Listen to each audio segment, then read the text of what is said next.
வணக்கம் மக்களே, welcome to ஏகியூப் academy. இன்னைக்கு நம்ம இந்த வீடியோவில் ஆர்ஆர்பி என்டிபிசியில் என்னென்ன போஸ்டிங்ஸ் இருக்குது, எப்படி போஸ்ட் ப்ரிஃபரன்ஸ் கொடுக்கலாம், எந்த போஸ்ட் ப்ரிஃபரன்ஸ் வந்து பெட்ரு, லெவல் 6 and 5ல் எந்த போஸ்ட்ஸ் எல்லாம் பெட்ரு, இப்போ என்னென்ன இருக்குன்னு உங்களுக்கு தெரியும் இல்லையா. ஸ்டேஷன் மாஸ்டர்லேருந்து ஸ்டேஷன் மாஸ்டர் வந்து லெவல் 6 வரும், மீதி எல்லாமே லெவல் 5. இந்த JAA, senior clerk, goods guard, senior CCTC இதெல்லாம் வந்து லெவல் 5. இதில் எந்த ஜாப் வந்து பெஸ்ட்டு இன் த சென்ஸ் எல்லா ஜாப்புமே பெஸ்ட்டு தான். எதுக்கு நம்ம ப்ரிஃபரன்ஸ் கொடுக்கலாம், ஒவ்வொரு ஜாபோட ஜாப் நேச்சர் என்ன, அதோட ப்ரொமோஷன் டீட்டெயில்ஸ் என்ன, ஜாப் நேச்சர் என்ன, அதோட ப்ரொமோஷன் டீட்டெயில்ஸ் என்ன, எவ்வளோ சேலரி கிடைக்கும், ஒர்க் ப்ரெஷர் எப்படி இருக்கும், நைட் டியூட்டி இருக்குமா, ஷிஃப்ட் இருக்குமா, என்ன பேசிஸில் இருக்கும், அதோட ப்ரொமோஷன் எல்லா டீட்டெயிலையுமே இந்த வீடியோவில் கம்ப்ளீட்டாக பார்க்க போகிறோம். எனக்கு தெரிஞ்ச அளவுக்கு நான் சொல்ல ட்ரை பண்ணுறேன். ரைட், இதில் வந்து ப்ரொமோஷன், சேலரி, ஒர்க் ப்ரெஷர் வந்து நீங்கள் பிளேஸ் ஆகிற இடத்த பொறுத்து மாறும். நீங்கள் எந்த ஊரில் எந்த டிவிஷனில் பிளேஸ் ஆகிறீங்களோ அதை பொறுத்து எல்லாமே மாறும். இது வந்து ஒரு ஒரு ஆவரேஜான ஒரு ஐடியா தான் இப்போ நான் சொல்ல போகிறது. கம்ப்ளீட்டாக இப்படி தான் இருக்குன்னு கிடையாது. நீங்கள் வேறு வேறு டிவிஷனுக்கு ஏற்ற மாதிரி ஒர்க் ப்ரெஷர் மாறும். அந்த டிவிஷனுக்குள்ளேயே பர்டிகுலர் டிபார்ட்மெண்ட்டுக்கு ஒரு மாதிரி இருக்கும், பர்டிகுலர் டிபார்ட்மெண்ட்டில் பர்டிகுலர் செக்ஷனுக்கு வேறு மாதிரி இருக்கும். ஸோ இது நீங்கள் போஸ்ட் ஆகிற இடத்த பொறுத்து மாறிக்கிட்டே இருக்கும். ஸோ எனக்கு தெரிஞ்ச அளவுக்கு நான் உங்களுக்கு சொல்ல ட்ரை பண்ணுறேன். ஓகேவா? ஸ்டார்டிங் வித் லெவல் 6 டேரெக்டாக கண்டென்ட்குள்ளே போயிடலாம். உங்களுக்கு ஆல்ரெடி தெரியும், நீங்கள் வந்து என்டிபிசியில் 2 நோட்டிஃபிகேஷன் இருந்திருக்கும். ஒன்று வந்து கிராஜுவேட் லெவல், அவங்க வந்து அண்டர் கிராஜுவேட் அப்படின்னு ஒரு லெவல் சொல்லியிருக்காங்க. கிராஜுவேட் லெவலில் வந்து லெவல் 6, லெவல் 5, அண்டர் கிராஜுவேட் லெவலில் லெவல் 3, லெவல் 2. இதுதான் நான் சென்னையை பேஸ் பண்ணி தான் பேசிகிட்டு இருக்கேன். ஓகேவா? சென்னை ஜோனை பேஸ் பண்ணி தான் பேசிகிட்டு இருக்கேன். இதில் லெவல் 6ல் ஸ்டேஷன் மாஸ்டர் வரும். லெவல் 5ல் ஆல்ரெடி சொன்ன மாதிரி JAA, junior accounts assistant, senior clerk, goods guard, then இந்த மாதிரி 4 போஸ்டிங்ஸ் வருது இல்லையா. அதே மாதிரி அண்டர் கிராஜுவேட்டில் லெவல் 3ல் கமர்ஷியல் வரும். அதே மாதிரி லெவல் 2ல் வந்து அக்கௌண்ட்ஸ் கிளர்க்கும் ஜூனியர் கிளர்க்கும் வரும். ரைட், இது ஆல்ரெடி உங்களுக்கு தெரிஞ்சது. இப்போ ஒவ்வொரு ஜாபோட நேச்சர் எப்படி இருக்கும், சேலரி எப்படி இருக்கும், அதோட ப்ரொமோஷன் எப்படி இருக்கும் அப்படிங்கிறத தான் பார்க்க போகிறோம். ஓகேவா? இப்போ ஜாப் நேச்சர் ஃபஸ்ட்டு வந்து லெவல் 6ல் பார்க்கலாம். லெவல் 6ல் என்ன போஸ்டிங் இருக்குன்னா ஸ்டேஷன் மாஸ்டர் அப்படிங்கிற ஒரு போஸ்டிங் இருக்குது. அதே மாதிரி லெவல் 6ல் சீனியர் கமர்ஷியல் டிக்கெட் சூப்பர்வைசரும் இருக்குது. அதை பின்னாடி நான் சொல்கிறேன். ஓகேவா? இப்போ ஸ்டேஷன் மாஸ்டரோட ஜாப் நேச்சர் என்ன, அவரோட வேலை என்ன. ரைட், ஃபஸ்ட்டு ஸ்டேஷன் மாஸ்டருக்கு வந்து ஹை மெடிக்கல் ஃபிட் வேணும், A2 மெடிக்கல் ஃபிட் வேணும். அதாவது வித்தவுட் கிளாஸ் ஃபிட் இருக்கணும். நீங்கள் கண்ணாடி போட்டிருந்தீங்கன்னா அதுக்கு எலிஜிபிள் கிடையாது. வித்தவுட் கிளாஸ் ஃபிட் இருக்கணும். இது போக எக்ஸ்ட்ரா வந்து நீங்கள் எக்ஸாம் பேட்டர்ன் உங்களுக்கு தெரியும், CBT 1 and 2 நீங்கள் எழுதணும். இது போக CBAT computer based aptitude test அல்லது சைக்கோமெட்ரி டெஸ்ட்னு சொல்லுவாங்க, அந்த டெஸ்ட்டையுமே நீங்கள் எழுதணும். ரைட், சைக்கோமெட்ரி டெஸ்ட் வந்து ஒன் ஆஃப் தி டஃபஸ்ட். ஓகேவா? டஃபஸ்ட்டாக இருக்கும். இதில் கிளியர் பண்ணுறவங்க மட்டும்தான் ஃபைனலாக ஸ்டேஷன் மாஸ்டருக்கு எலிஜிபிள் ஆவீங்க. ரைட், இது சிபிஐடி வந்து ரீசனிங் பேஸ்டாக தான் இருக்கும், ஆனால் டைமிங் ரொம்ப கம்மியாக இருக்கும். அதனால நீங்கள் கொஞ்சம் கவனமாக ப்ரிப்பேர் பண்ணுற மாதிரி இருக்கும். நீங்கள் ஸ்டேஷன் மாஸ்டர் போகணும்னு ஆசைப்பட்டீங்கன்னா சிபிஐடிக்கு எக்ஸ்ட்ரா எஃபர்ட் போட்டு ப்ரிப்பேர் பண்ணுங்கள். ரைட், ஜாப் நேச்சர் நீங்கள் என்னவா போஸ்ட் ஆகலாம் அப்படின்னா அசிஸ்டன்ட் SM, ASMமாக நீங்கள் போஸ்ட் ஆவீங்க.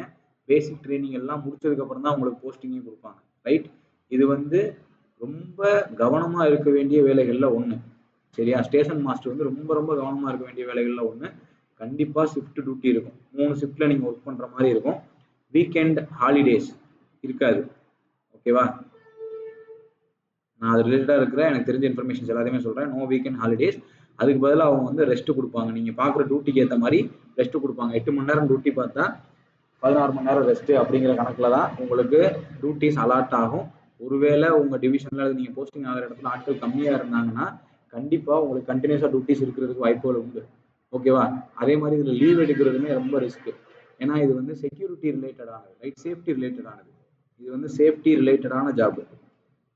சேஃப்டி ரிலேட்டடாக இருக்கும்போது ரொம்ப கவனமாக இருக்கும். சேஃப்டி ரிலேட்டடான ஒரு ஜாப்ன்றதுனால உங்கள் வேலையில் நீங்கள் ரொம்ப சின்சியராக இருக்கிற மாதிரி இருக்கும். அசால்ட்டாக இருந்தீங்கன்னா அது மக்களோட பேசஞ்சரோட உயிருக்கே ஆபத்தாகிற மாதிரி ஆயிரும். அதனால ரொம்ப சேஃபாக வேலை பார்க்க வேண்டிய ஜாப் வந்து ஸ்டேஷன் மாஸ்டர். இப்போ இந்த ஜாப்ல வந்து ஷிஃப்ட் டியூட்டி, நைட் ஷிஃப்ட் வரும். வீக்கெண்ட் ஹாலிடேஸ் இருக்காது. கவர்மெண்ட் ஹாலிடேஸில் வந்து எதுக்குமே லீவ் இருக்காது. அதுக்கு பதிலாக நீங்கள் ரெஸ்ட்டு வாங்கிக்கலாம். தென் சேஃப்டி ரிலேட்டடாக இருக்கிறதுனால கவனமாக வேலை பார்க்கணும். ரைட், இதோட ப்ரொமோஷன் வந்து எப்படி இருக்கும் அப்படின்னா நீங்கள் வந்து இப்போ ஸ்டேஷன் மாஸ்டர் ASMமாக போஸ்ட் ஆகுறீங்க அப்படின்னா அடுத்து SMA போஸ்ட் ஆவீங்க, ஸ்டேஷன் மாஸ்டராக போஸ்ட் ஆவீங்க. ஸ்டேஷன் மாஸ்டருக்கு அப்புறம் நீங்கள் வந்து ஆப்ரேட்டிங் டிபார்ட்மெண்ட்டுக்குள்ளே ப்ரொமோட் ஆக ஆரம்பிக்கலாம். ஆப்ரேட்டிங் அப்படின்னு ஒரு டிபார்ட்மெண்ட் இருக்கும். ஓகேவா? ஆப்ரேட்டிங் டிபார்ட்மெண்ட்டில் நீங்கள் ஈஸியாக போஸ்ட் ஆகலாம். இதுல வந்து எஸ்எம் முடிச்சீங்கன்னா அடுத்து ஸ்டேஷன் சூப்பர்டென்ட்னு ஒரு போஸ்ட் இருக்கும். ஸ்டேஷன் சூப்பர்டென்ட்னு ஒரு ப்ரொமோஷன் இருக்கும். அதுக்கப்புறம் நீங்க அசிஸ்டன்ட் ஆப்ரேட்டிங் மேனேஜர் அப்படிங்கிற போஸ்ட் போகலாம். நல்ல ஏஜ் இருக்கு, நம்ம சின்ன வயசுலேயே இந்த வேலைக்கு போயிட்டோம், நல்ல ஏஜ் இருக்குன்னா நீங்க டிவிஷனுக்கு ஆப்ரேட்டிங் மேனேஜர் ஆகலாம். இதெல்லாம் நல்ல போஸ்ட், இதெல்லாம் கெசட்டட்ல வந்துடும். டிவிஷனல் ஆப்ரேட்டிங் மேனேஜர்லாம் gazetted post. Green colour assistant operating மேனேஜருமே கெசட்டட் போஸ்ட் தான். நீங்க அசிஸ்டன்ட் ஆப்ரேட்டிங் மேனேஜர் லெவலுக்கு போயிட்டீங்கன்னா அது கெசட்டட் போஸ்ட் தான். கிரீனிங் சைன்ல நல்ல பவரோட நீங்க ஆஃபீஸில் வேலை பார்க்குற மாதிரி இருக்கும். ஒருவேளை நீங்க ஸ்டேஷன் மாஸ்டர் ஜாப்ல வேலை பார்த்துட்டு இருக்கும்போது அன்ஃபிட் ஆகுறீங்க, அதாவது மெடிக்கலி உங்களுக்கு வந்து சிக்கல் வருது, ஹை பவர் வந்து மாறுது, கண்ணாடி போடுற சுச்சுவேஷன் வருது, நீங்க அன்ஃபிட் ஆகுறீங்கன்னா அதுக்கு ஏற்ற மாதிரி நீங்க என்ன பே லெவல்ல இருக்கீங்களோ அதுக்கு ஈக்குவலான ஒரு கிளரிக்கல் ஜாப் உங்களுக்கு கிடைக்கும். இப்போ ஃபார் எக்ஸாம்பிளுக்கு நீங்க ஒர்க் பண்ணிட்டு இருக்கீங்க, லெவல் 6ல இருந்து லெவல் 7 அல்லது லெவல் 8 போயிட்டீங்க, ப்ரொமோஷன்ல லெவல் 8 போயிட்டீங்க, இந்த கேட்டகரியில இருக்கும்போது நீங்க அன்ஃபிட் ஆகுறீங்கன்னா இதுக்கு ஈக்குவலான ஒரு கிளரிக்கல் ஜாப் வந்து உங்களுக்கு கிடைக்கும். கிளரிக்கல் ஜாப்ல நீங்க வேலை பார்க்கலாம். ரைட்டா? அதனால வேலையை விட்டுலாம் தூக்க மாட்டாங்க. இதுல பெரிய ரிஸ்க் என்ன இருக்கு அப்படின்னா, இப்ப நீங்க வேலை பார்த்துட்டு இருக்கும்போது ஏதோ ஒரு மிஸ்டேக் ஆயிருச்சு, ரைட், அது வந்து ஆக்சிடென்ட் கிட்டு போயிடுச்சு, அது வேற ஏதோ ஒன்று சேஃப்டி ரிலேட்டடா ஆபத்து ஆயிடுச்சுன்னா டைரக்டா பனிஷ்மெண்ட் தான். ஓகேவா? அவங்க வந்து அதாவது ஒரு பிரச்சனை வருதுன்னா அவங்க ஃபர்ஸ்ட் பனிஷ் தான் பண்ணுவாங்க, சஸ்பெண்ட் தான் பண்ணுவாங்க. பனிஷ்மெண்ட்டுக்கு அப்புறம் தான் என்கொயரி இருக்கும். ஓகேவா? அதனால ஜாப் வந்து ரொம்ப ரிஸ்கியான ஜாப், கவனமா இருக்க வேண்டிய ஜாப். ரைட்? ஒர்க் ப்ரெஷர் வந்து கம்பேரிட்டிவ்லி ஜாஸ்தியான ஒரு ஜாப். ரைட்? ஆனால் இன்ட்ரெஸ்டிங்காக இருக்கும், நல்ல ப்ரொமோஷன்ஸ் இருக்கும், நல்ல சேலரி கிடைக்கும். எடுத்ததுமே நல்ல சேலரி கிடைக்கும்.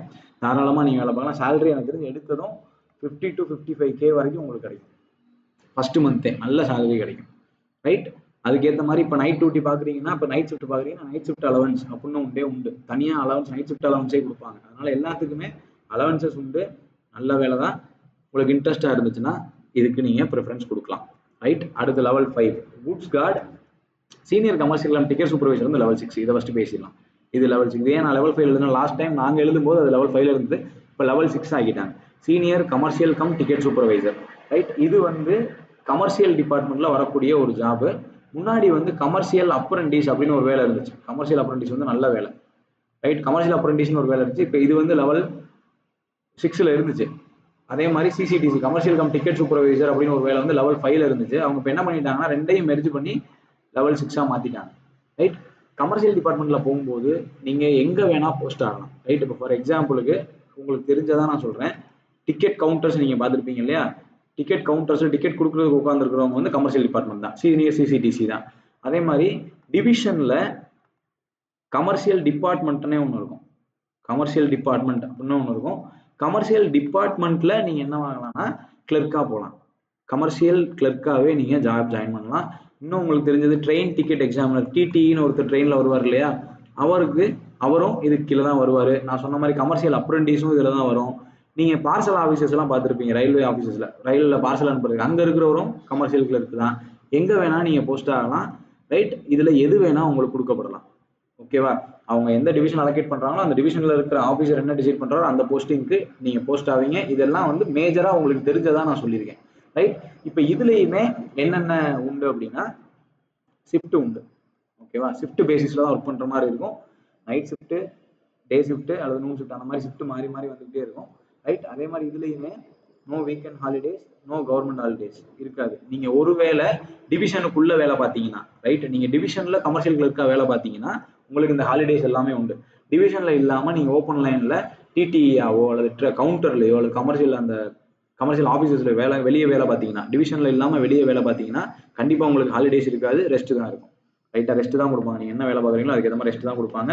நீங்க டிடிஆ இருந்தீங்கன்னா அலைச்சல் இருக்கும். அதே மாதிரி கமர்ஷியல் அப்ரண்டிஸுக்கும் அலைச்சல் இருக்கும். அதாவது ட்ரெயின்ல போயிட்டு வர மாதிரி இருக்கும். ரைட்? நீங்க இப்போ இதெல்லாம் பண்றாங்களே, இதுக்கெல்லாம் உங்களுக்கு காம்பன்சேட்டரி அலவன்சஸ் கொடுத்துருவாங்க. இப்போ நீங்க நைட் டியூட்டி பாக்குறீங்க, நைட் ஷிஃப்ட் பாக்குறீங்கன்னா நைட் டியூட்டி அலவன்ஸ் உண்டு. டிராவல் பண்றதுக்கு டிராவலிங் அலவன்ஸ் உண்டு. கிலோமீட்டர் அலவன்ஸ் சொல்லுவாங்க. ஓகே, கிலோமீட்டர் அலவன்ஸ் அப்படின்னு சொல்லுவாங்க. கிலோமீட்டர் அலவன்ஸ் உண்டு. சேலரி நல்ல ஹையா கிடைக்கும். ரைட்? ஜாப் கொஞ்சம் வந்து அலைச்சலா இருக்கக்கூடிய ஜாப் தான். ப்ரெஷரா இருக்காது, ஆனா அலைச்சல் இருக்கும். ரைட்? நீங்க நிறைய அலையிற மாதிரி இருக்கும், வீட்டை விட்டு தள்ளி இருக்கிற மாதிரி இருக்கும். அதே மாதிரி மெயினான ஏரியாவில் இல்லாமல் இன்டீரியரா ஒரு ஏரியாவில் போஸ்ட் ஆகிறதுக்கு வாய்ப்பு இருக்கு. நீங்க இப்போ மதுரை டிவிஷனா இருந்து மதுரை டிவிஷன்ல ஏகப்பட்ட ஊர் இருக்கு, 118 ஸ்டேஷனுக்கு மேல இருக்கு. நீங்க மதுரை டிவிஷன்ல ஏதாவது ஒரு இன்டீரியர் ராமநாதபுரம் அல்லது ராமேஸ்வரம் அல்லது தூத்துக்குடி இந்த மாதிரி போஸ்ட் ஆகலாம். ஹெட் குவார்டர்ல தான் போஸ்ட் ஆகணும்னு அவசியம் கிடையாது. ரைட்?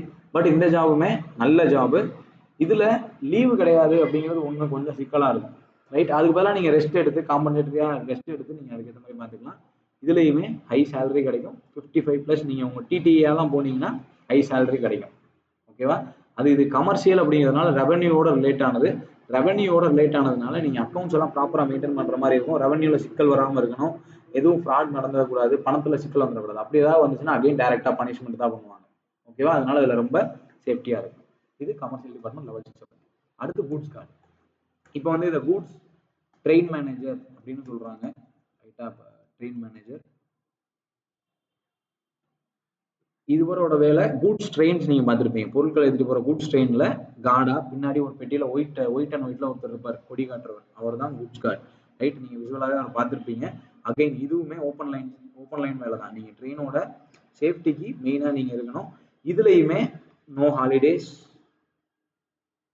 ஷிஃப்ட் உண்டு, அவுட் ஸ்டேஷன் மாதிரி டிராவல் உண்டு. ஓகேவா?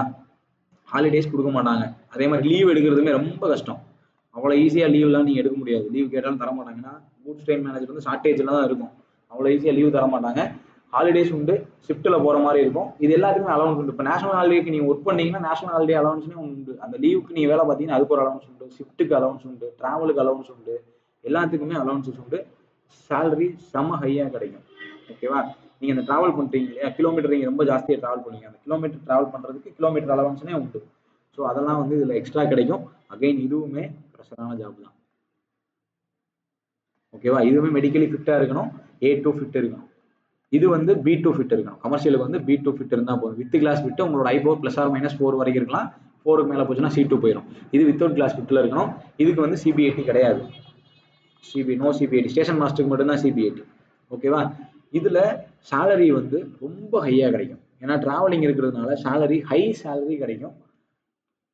ஸ்டார்டிங்லேயே நீங்கள் 60+70 வரைக்கும் நீங்கள் வாங்கலாம். பார்க்க போகிற டியூட்டியை பொறுத்து, எவ்வளோ டியூட்டி பார்க்குறீங்களோ அதை பொறுத்து. ரைட்டாக? உங்களோட சேலரி ரொம்ப சீக்கிரமாக 1 லட்ச ரூபாய்க்கு மேலே போயிடும். அசால்ட்டாக 1 லட்ச ரூபாய்க்கு மேலே வாங்கலாம். ஓகேவா? இதில் கூட்ஸ் கார்டில் ப்ரொமோஷன்ஸ் அப்படின்னு எடுத்துக்கிட்டிங்கன்னா நீங்கள் ஃபஸ்ட்டு கூட்ஸ் கார்டாக போஸ்ட் ஆவீங்க. Then senior goods train manager, அதுக்கடுத்து பேசஞ்சர் ட்ரெயின் மேனேஜர், அடுத்து express train manager, super fast train manager. Then உங்களுக்கு ஏஜ் இருந்துச்சு அப்படின்னா நீங்க இப்போ இருக்கிற வந்தே பாரத், ராஜ்தானி, சதாப்தி இந்த மாதிரி காஸ்ட்லியஸ்ட் ட்ரெயின்லலாம் ட்ரெயின் மேனேஜர் ஆகலாம். It's based on your experience and your age eligibility. ஓகேவா? இப்போ நான் சொன்ன டிபார்ட்மெண்ட்ஸ் எல்லாம் இருக்கு இல்லையா, SM, goods card, senior commercial, இதுக்கெல்லாம் வந்து நீங்க ப்ரொமோட் ஆகணும்னா உங்களோட சீனியாரிட்டி தான் முக்கியம். நீங்க எப்போ போஸ்ட் ஆகுறீங்களோ அந்த சீனியாரிட்டியை வச்சு தான் ப்ரொமோஷன் வந்துகிட்டே இருக்கும். ஓகேவா? இதெல்லாம் வந்து ப்ரொமோஷன். சீனியர் கமர்ஷியல் கிளர்க்லையுமே நீங்கள் வந்து கமர்ஷியல் டிபார்ட்மெண்ட்டில் ப்ரொமோட் ஆகலாம். இல்லை கமர்ஷியல் இல்லை நான் ஆப்ரேட்டிங்க்கு ஷிஃப்ட் ஆகிறேன் அப்படின்னா நீங்கள் ஆப்ரேட்டிங் ஷிஃப்ட் ஆகலாம். ஆப்ரேட்டிங் டிபார்ட்மெண்ட் இப்போ இந்த SMக்கு சொன்னேன், operating department, assistant operating manager, இந்த பக்கம் போகிறதுனாலும் போகலாம். கமர்ஷியல் டிபார்ட்மெண்ட்டில் assistant commercial manager, divisional commercial manager ஆகிற வரைக்கும் நீங்கள் ப்ரொமோட் ஆகலாம். ஓகேவா? ஸோ இது goods guard and senior commercial communicator. அடுத்து level 5 junior accounts assistant, senior clerk. இது ரெண்டுக்குமே டைப்பிங் தெரிஞ்சிருக்கணும். டைப்பிங் நீங்கள் பாஸ் ஆகணும். தெரிஞ்சிருக்கணும் இல்லை, டைப்பிங் எக்ஸாம் பாஸ் ஆகணும். ரெண்டுமே டைப்பிஸ்ட் ஜாப் தான். Junior accounts assistant come typist தான். அதே மாதிரி சீனியர் கிளர்க் கம் டைப்பிஸ்ட் தான். ஸோ இதில் ஜாப் நேச்சர் என்னன்னா, இது வந்து ரெகுலர் ஆஃபீஸ் ஜாப். ஓகேவா? 10 to 5 சொல்லுவாங்க, 10 to 6 ஆஃபீஸ் ஜாப். நீங்கள் 10 மணிக்கு ஆஃபீஸ் போயிட்டு 6 மணிக்கு வீட்டுக்கு வந்துடலாம். ரெண்டுலையுமே அப்படிதான். ரைட்? இதுக்கு வந்து வீக்கெண்ட் ஹாலிடே உண்டு. அதே மாதிரி கவர்மெண்ட் ஹாலிடேஸ் எல்லாம் கம்பல்சரி ஹாலிடே தான். ரெண்டுக்குமே பொதுவானதை ஃபர்ஸ்ட் சொல்றேன், அப்புறம் டிஃபரன்ஸ் நான் சொல்றேன். கவர்மெண்ட் ஹாலிடேஸ் எல்லாம் ஹாலிடே, லீவ் எடுக்கிறது ஈஸியா இருக்கும். நீங்க உங்களுக்கு தேவையான நேரங்களில் ஈஸியா லீவ் எடுக்க முடியும். லெஸ் ஜாப் ப்ரெஷர் வந்து ரொம்ப கம்மியா இருக்கும். ரைட்? ஆனா ஒரு சில டிவிஷன்ஸ்ல அல்லது ஒரு சில செக்ஷன்ஸ்ல ப்ரெஷர் இருக்கலாம். ஆனா ஓவராலா மற்ற வேலைகளோட கம்பேர் பண்ணும்போது இது ரெண்டுலையுமே ஜாப் வந்து கொஞ்சம் கம்மியான ப்ரெஷர்ல தான் இருக்கும். ரைட்? நான் முன்னாடி ஒரு இடத்துல சொல்லியிருந்தேன், அக்கௌண்ட்ஸ் டிபார்ட்மெண்ட் வந்து டிவிஷனோட ஹெட் குவார்டர்ஸ்ல மட்டும்தான் இருக்கும். அதனால நீங்க அந்த டிவிஷனோட மெயின் ஏரியால வேலை பார்ப்பீங்க. இப்போ மதுரை அப்படின்னா மதுரையோட ஹெட் குவார்டர்ஸ் மதுரை தான். அப்போ அக்கௌண்ட்ஸ் ஆஃபீஸ் வந்து மதுரையில தான் இருக்கும். நீங்க இன்டீரியரா வேற எந்த ஊர்லயுமே போஸ்ட் ஆக மாட்டீங்க. திருச்சினா திருச்சியிலேயே இருக்கும், சென்னைனா சென்னையிலேயே இருக்கும். இன்டீரியரா நீங்க போஸ்ட் ஆக மாட்டீங்க, மெயின் சிட்டிலேயே நீங்க போஸ்ட் ஆவீங்க. ரைட்டா? சேலரி இதுல எந்த அலவன்ஸுமே எக்ஸ்ட்ரா உங்களுக்கு கிடையாது. ரைட்டா? ரெகுலரா வர உங்க சேலரி தான். பேசிக் பே, DA, HRA, தென் TATP இதெல்லாம் சேர்ந்து வரும். வேற எந்த அலவன்சஸுமே உங்களுக்கு இருக்காது. இதுல ஷிஃப்ட் டியூட்டி கிடையாது, நைட் ஷிஃப்ட் கிடையாது, டிராவலிங் கிடையாது, எதுவுமே கிடையாது. ஆஃபீஸுக்கு போகிறீங்க, உங்கள் வேலையை முடிச்சுவீங்க, அந்த வீட்டுக்கு வந்துடுவீங்க. இவ்வளோ தான் இருக்கும். மினிமம் நீங்கள் வந்து 40 to 45K வரைக்கும் வாங்கலாம். நீங்கள் போஸ்ட் ஆகிற ஊரை பொறுத்து இது மாறும். ஓகேவா? தென் சீனியர் கிளர்க் கம் டைப்பிஸ்ட்டுக்கும் ஜூனியர் அக்கௌண்ட் அசிஸ்டண்ட்டுக்கும் என்ன வித்தியாசம் அப்படின்னா, நீங்கள் வந்து ஜூனியர் அக்கௌண்ட் அசிஸ்டண்ட்டில் ஹெட் குவார்ட்டரில் போஸ்ட் ஆவீங்க. சீனியர் கிளர்க்கில் அப்படி அவசியம் கிடையாது. நீங்கள் ஹெட் குவார்ட்டர்ஸ்லையும் போஸ்ட் ஆகலாம், இன்டீரியர் ஊர்லேயும் போஸ்ட் ஆகலாம். ஃபார் எக்ஸாம்பிளுக்கு இப்போ சீனியர் செக்ஷன் இன்ஜினியர் அப்படின்னு ஒரு ஆஃபீஸ் வந்து விருதுநகரில் இருக்குது அப்படின்னா, நீங்கள் அங்கேயும் ஒரு கிளர்க்காக போஸ்ட் ஆகலாம். ரைட்டா? தூத்துக்குடியில் அல்லது எங்கே வேணாலும் நீங்கள் போஸ்ட் ஆகலாம். டிவிஷனில் மட்டும்தான் போஸ்ட் ஆகணும் அப்படின்னு அவசியம் கிடையாது. அதே போல் நீங்கள் ஓப்பன் லைனில் போஸ்ட் ஆகிறீங்க. இப்போ இந்த ஆஃபீஸில் நீங்கள் போஸ்ட் ஆகிறீங்க, ஓப்பன் லைனில் போஸ்ட் ஆகிறீங்கன்னா சாட்டர்டே ஆஃபீஸ் இருக்கும். சாட்டர்டே ஆஃபீஸ் போகிற மாதிரி இருக்கும். ரைட்டா? ஓப்பன் லைன் எல்லாத்துக்குமே சாட்டர்டே ஆஃபீஸ் போகிற மாதிரி இருக்கும். அது பெருசாக ஒர்க்கு ஜாபு ப்ரெஷர் அப்படின்லாம் இருக்காது. ஆனால் சாட்டர்டே ஆஃபீஸ் போகணும் அந்த மாதிரி இருக்கும். லீவ் எல்லாம் சேமாக தான் இருக்கும். நீங்கள் ஹாலிடேஸ் எல்லாமே சேமாக தான் இருக்கும். ரைட்? ஜாப் டைமிங்குமே சேமாக தான் இருக்கும். இப்போ ப்ரொமோஷன் எடுத்துக்கிட்டிங்கன்னா, ப்ரொமோஷனை பொறுத்த வரைக்கும் ஜேஏஏ தான் இருக்கிறதுலே பெஸ்ட்டு. ஓகே, நீங்கள் எந்த வேலை வேணால் எடுத்துக்கோங்க. இப்போ நான் சொன்ன லெவல் 6 லெவல் எது வேணால் எடுத்துக்கோங்க. ஜூனியர் அக்கௌண்ட் அசிஸ்டண்ட்டில் வர ப்ரொமோஷன் மாதிரி வேறு எதுலேயுமே வராது. ரைட்டா? இப்போ நீங்கள் ஜேஏஆ போஸ்ட் ஆனீங்கன்னா அடுத்த அக்கௌண்ட்ஸ் அசிஸ்டன்ட் கிடைக்கும் 3 வருஷத்தில். ஓகே, அக்கௌண்ட்ஸ் அசிஸ்டன்ட் கிடைக்கும். இந்த அக்கௌண்ட்ஸ் அசிஸ்டன்ட் ஆகிறதுக்கு ஒரு எக்ஸாம் இருக்குது, டிபார்ட்மெண்டல் எக்ஸாம் 2A அப்படின்னு ஒரு எக்ஸாம் இருக்குது. அப்பண்டிக்ஸ் 2Aன்னு ஒரு எக்ஸாம் இருக்குது. அந்த எக்ஸாம் கிளியர் பண்ணணும். ரைட்டா? இந்த எக்ஸாம் கிளியர் பண்ணுறது வந்து ரொம்ப ரொம்ப ஈஸியாக இருக்கும் உங்களுக்கு. ஏன்னா பேசிக் ட்ரைனிங் முடிச்சிருப்பீங்க. தென் ஜாப்ல ஒரு 6 மாதம் நீங்கள் ஒர்க் பண்ணியிருந்தீங்க அப்படின்னாலே இந்த எக்ஸாம் ஈஸியாக பாஸ் ஆகிடலாம். பாஸ் ஆனால் போதும், மார்க் எடுக்கணும்லாம் அவசியம் கிடையாது. பாஸ் ஆனால் போதும். 40% எலிஜிபிலிட்டி. 40% எடுத்தீங்கன்னா நீங்கள் பாஸ். ஓகேவா? அதே மாதிரி ஏஏலேருந்து அடுத்து நீங்கள் என்ன ஆகலாம்னா செக்ஷன் ஆஃபீஸர் ஆகலாம், சீனியர் செக்ஷன் ஆஃபீஸர் ஆகலாம். இதுக்கு எழுதுறதுக்கு நீங்கள் 3A ஒரு எக்ஸாம் எழுதணும். ரைட்? எல்லாமே டிபார்ட்மெண்டல் எக்ஸாம் வச்சு தான். சீனியர் செக்ஷன் ஆஃபீஸருக்கு அப்புறம் நீங்கள் வந்து ஏடிஎஃப்எம் அடிஷனல் டிவிஷனல் ஃபினான்ஸ் மேனேஜர் ஆகலாம், டிஎஃப்எம் ஆகலாம், டிவிஷனல் ஃபினான்ஸ் மேனேஜர் ஆகலாம் உங்களுக்கு ஏஜ் இருந்துச்சுன்னா. ரைட்டா? இது எல்லாமே டிபார்ட்மெண்டல் எக்ஸாமை பேஸ் பண்ணி தான். ஓகேவா? இங்கே வந்து ஏஜ் சீனியாரிட்டிக்கு இங்கே வேலையே கிடையாது. எல்லாமே சூட்டபிலிட்டி தான். நீங்கள் பரீட்சை எழுதி பாஸ் ஆகிட்டீங்களா ப்ரொமோஷன், பரீட்சையில் நல்ல மார்க் எடுத்தீங்கன்னா ப்ரொமோஷன் ஈஸியாக கிடச்சிக்கிட்டே இருக்கும். அக்கௌண்ட்ஸை பொறுத்த வரைக்கும் டிபார்ட்மெண்டல் எக்ஸாம் வச்சு தான் ப்ரொமோஷன் இருக்கும். ஜாயின் பண்ண சீனியாரிட்டியை வச்சு ப்ரொமோஷன் இருக்காது. ஓகேவா? டிபார்ட்மெண்டல் எக்ஸாம் என்னவோ அதை எழுதி நீங்கள் பாஸ் ஆகிட்டீங்கன்னா ப்ரொமோஷன் வந்துக்கிட்டே இருக்கும். ரொம்ப ஈஸியாக ப்ரொமோட் ஆகலாம் அக்கௌண்ட்ஸை பொறுத்தளவு. மீதி டிபார்ட்மெண்ட்ஸோட கம்பேர் பண்ணும்போது அக்கௌண்ட்ஸில் ஈஸியாக நீங்கள் ப்ரொமோட் ஆக முடியும். சீனியர் கிளர்க் டைப்பிஸ்டோட ப்ரொமோஷன் எடுத்தீங்கன்னா சீனியர் கிளர்க் ஆவீங்க, அடுத்து ஓஎஸ் ஆவீங்க, ஆஃபீஸ் சூப்பர்டென்ட், அதுக்கப்புறம் சீஃப் ஆஃபீஸ் சூப்பர்டென்ட். இதுக்கு மேலே போகிறது கொஞ்சம் கஷ்டம். இதுக்கு மேலே நீங்கள் போனீங்கன்னா அசிஸ்டன்ட் பர்சனல் ஆஃபீஸர் ஆகலாம், டிவிஷனல் பர்சனல் ஆஃபீஸர் ஆகலாம். ஓகேவா? ஆனால் இது கஷ்டம். ஏன்னா இங்கே வந்து எக்ஸாம்லாம் கிடையாது, சீனியாரிட்டி தான், ஜாப் சீனியாரிட்டி தான். உங்களுக்கு முன்னாடி இருக்கிறவன் சீனியாரிட்டி ப்ரொமோட் ஆகி போனாலும் அது ரிட்டையர் ஆகி போனால் தான் உங்கள் ப்ரொமோஷன் கிளியர் ஆகும். ஆனால் அக்கௌண்ட்ஸ் வந்து அப்படி கிடையாது. உங்களோட முந்தின சீனியர் எக்ஸாம் பாஸ் ஆகலை, நீங்கள் பாஸ் ஆகிட்டீங்கன்னா தாராளமாக நீங்கள் ப்ரொமோட் ஆகிடுவீங்க. எக்ஸாம் பாஸ் ஆகிறது தான் மேட்ரு, சீனியாரிட்டி மேட்ரே கிடையாது. ஓகேவா? ஸோ இது ஜூனியர் அக்கௌண்ட் அசிஸ்டன்ட் சீனியர் கிளர்க்குக்கான டிஃபரன்ஸு. தென் இப்போ நீங்கள் எப்படி ப்ரிஃபரன்ஸ் கொடுக்கலாம், ஒர்க்கை பொறுத்து கொடுக்குறதா சேலரியை பொறுத்து கொடுக்குறதா? சேலரியை பொறுத்து நீங்கள் கொடுக்குறீங்க, உங்களுக்கு சேலரி தான் மெயினாக இருக்குன்னா ஸ்டேஷன் மாஸ்டர் அல்லது senior commercial cum ticket supervisor, ticket supervisor நீங்கள் கொடுக்கலாம். ஃபஸ்ட்டு ப்ரிஃபரன்ஸ் அதை கொடுங்க, சேலரி நல்லா கிடைக்கும். செகண்ட் ப்ரிஃபரன்ஸ் வந்து கூட்ஸ் கார்டு கொடுக்கலாம். இல்லை கூட்ஸ் கார்டை நீங்கள் ஃபஸ்ட்டாக கொடுக்குறீங்க அப்படின்னாலும் கொடுங்க. கூட்ஸ் கார்டில் ட்ராவலிங் அலவன்ஸ் இருக்கிறதுனால இதில் சேலரி ஜாஸ்தியாக இருக்கும். இதை செகண்ட் ப்ரிஃபரன்ஸாக நீங்கள் கொடுத்துங்க. செகண்ட் தேர்ட் ப்ரிஃபரன்ஸாக கொடுத்துருங்க சேலரியை பேஸ் பண்ணி கொடுத்தீங்கன்னா. ரைட்டா? தென் நீங்கள் ஜூனியர் அக்கௌண்ட்ஸ் அசிஸ்டண்ட்டும் சீனியர் கிளர்க்கும் கொடுக்கலாம். It's your wish. ரைட்? சேலரியை பேஸ் பண்ணி போனால் goods guard, station master, senior commercial cum ticket advisor, ticket supervisor, then goods guard, JAA, senior clerk. இந்த மாதிரி நீங்கள் ஆர்டரில் கொடுங்க. ஓகேவா? Based on work. எனக்கு ஒர்க் ப்ரெஷர் இருக்கக்கூடாது, நான் சிம்பிளாக ஆஃபீஸ் ஒர்க் மாதிரி பார்க்கணும்னு விருப்பப்படுறீங்க அப்படின்னா first junior accounts assistant or senior clerk கொடுங்க. ஓகேவா? எதை ஃபஸ்ட்டு கொடுக்குறீங்களோ அதுக்கேற்ற மாதிரி செகண்டாக மாற்றிக்கங்க. தென் வந்து நீங்கள் senior commercial cum ticket advisor கொடுங்க, டிக்கெட் சூப்பர்வைசர் கொடுங்க. Then goods guard, then station master. இந்த ஆர்டரில் கொடுங்க. உங்களுக்கு ஒர்க் ப்ரெஷர் கம்மியாக இருக்கணும் அப்படின்னு நினச்சிங்கன்னா இந்த ஆர்டரில் கொடுங்க. எனக்கு ஒர்க் ப்ரெஷர் இருந்தாலும் பரவாயில்ல, சேலரி தான் மெயினாக இருந்துச்சு அப்படின்னா இந்த ப்ரிஃபரன்ஸ். ஓகேவா? நான் சொல்கிறது புரியுதுல? இதுதான் job details and promotion details. Right? எனக்கு தெரிஞ்ச அளவுக்கு நான் சொல்லியிருக்கேன். இதில் ஒரு சிலது நீங்கள் ஒர்க் பண்ணுறதுக்கு ஏற்ற மாதிரி மாறும். அகைன் நான் ஒன்று சொல்லிக்க விருப்பப்படுறேன், இந்த வேலை தான் பெஸ்ட்டு, இதுதான் நல்ல வேலை அப்படின்னு நான் சொல்ல வரல. எல்லா வேலையுமே ஒன்று தான். ஓகேவா? ஏதாவது ஒரு வேலையில் போஸ்ட் ஆக முயற்சி பண்ணுங்கள். எல்லாருமே நல்லா ப்ரிப்பேர் பண்ணுங்கள். இன்கேஸ் இதில் ஏதாவது டவுட் இருந்துச்சுன்னா எனக்கு தெரியப்படுத்துங்க, நான் ரெஸ்பாண்ட் பண்ணுறேன். ஓகேவா? இதுக்கு ஆன்லைன் கிளாஸு, டெஸ்ட் பேட்ச் எல்லாமே நான் கொண்டு போய்கிட்டு இருக்கேன். உங்களுக்கு தெரியும், டெஸ்ட்டு கிளாஸ் டீட்டெயில்ஸ் இருக்குது. இது வேணும்னு விருப்பப்படுறவங்க டிஸ்கிரிப்ஷனில் லிங்க் இருக்கும், பாருங்கள். தேவைப்பட்டுச்சுன்னா ஜாயின் பண்ணிக்கோங்க. எல்லாருமே நல்லா ப்ரிப்பேர் பண்ணுங்க. All the best. ஓகேவா? நெக்ஸ்ட் வீடியோவில் சந்திப்போம். தேங்க்யூ.